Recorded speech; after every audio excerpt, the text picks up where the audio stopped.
So you've called on the government to legislate for a maximum ground rent, but where someone's in an existing contract, do you think that the legislation could retrospectively amend onerous leasehold terms? I recognise that there are some real legal challenges around retrospective legislation. I do.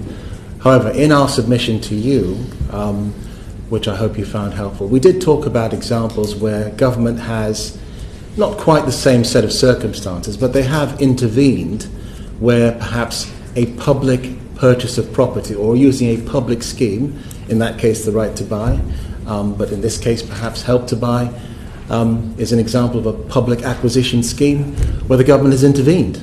In that case in 1984 was around defects in housing, and a scheme was developed there where they either paid for 95% of the redemption works of the property to put these defective properties right, or 95% I think of the non-defect price of the property. And I think it assisted a number of people who were in very difficult circumstances to no fault of their own, which has a certain symmetry with where ground rent owners with these, leaseholders of these onerous ground rents are today. They are in a position where it's not their fault.